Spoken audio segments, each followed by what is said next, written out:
Bonsoir à tous. Ça fait quelques jours que j'essaye de vous préparer une vidéo sur les réfugiés et l'actualité de ces derniers jours, mais c'est quelque chose d'extrêmement complexe. Du coup, je pense que cette vidéo risque d'être un petit peu courte, parce que si je m'étale trop, ça va être vraiment trop compliqué et ça va devenir très dur émotionnellement. Je vais donc profiter d'un commentaire de Hold Up posté sur la chaîne, demander mon avis sur les réfugiés, pour vous faire quand même cette vidéo parce que ça reste un sujet très important. Sachez que mon avis, de toute façon, il est tout simple. Je pense qu'il est important d'ouvrir nos cœurs et de tendre la main à nos frères et sœurs de ces pays qui vivent des situations si catastrophiques, parce que on se doute bien, quand on est un peu intelligent, que si une personne vit par exemple la même vie que moi, elle va pas s'amuser à tout risquer pour aller ailleurs. Il faut vraiment en arriver à un point de non-retour pour partir et tout laisser derrière soi comme ça et essayer de trouver une meilleure vie. Même si malheureusement, beaucoup d'entre eux l'ont perdue au lieu d'en trouver une plus belle. Et pour toutes ces personnes qui sont encore là, pour toutes ces personnes qui peuvent encore exploiter tout leur potentiel, pour tous ceux qui peuvent encore avoir une chance de vivre de belles choses, c'est important, voilà, qu'on fasse vraiment le maximum pour ces gens-là. Pour ma part, je n'ai pas la situation matérielle ni même géographique pour aider de la manière la plus efficace possible. Ceci dit, j'ai pensé que d'essayer de faire passer ce message à ma modeste mesure, eh bien, ce serait déjà ça de prix, comme qui dirait.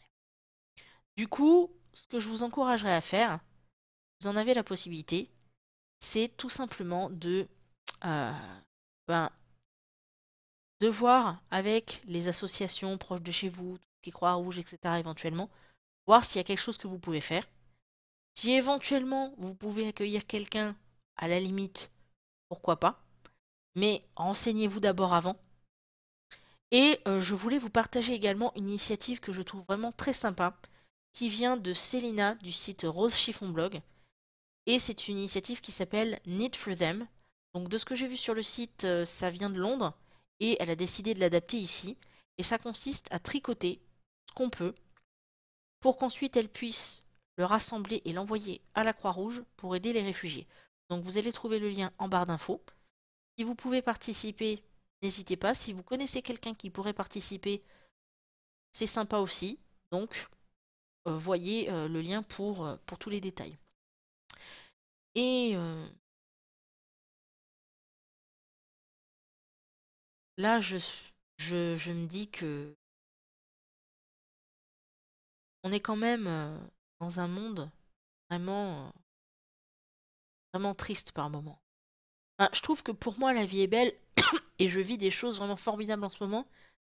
Mais quand je vois ce genre d'événement, je me dis, mais c'est vraiment pas possible, quoi. C'est vraiment terrible. Du coup, ce que j'espère, c'est que les consciences vont quand même se réveiller petit à petit. Et je sais très bien que même si ça va pas se résoudre en un claquement de doigts, qu'au moins, cette fois-ci, le mouvement d'aide et d'apaisement global va vraiment se mettre en route. Bon, il y aura toujours des gens pour faire la guerre, et j'espère que les innocents vont pouvoir avoir de meilleures vies beaucoup plus facilement. Et vous voyez là, on en est au moment où je me dis que j'aurais mieux fait de fermer ma bouche un petit peu plus tôt parce que je commence à entre guillemets un peu dérailler. Donc n'oubliez pas de regarder au niveau de la barre d'infos pour l'initiative de Célina et de tricoter pour les réfugiés parce que c'est une initiative vraiment très sympa et il faut encourager ce genre de choses. Et je vous embrasse tous et je vous dis à très bientôt dans une prochaine vidéo.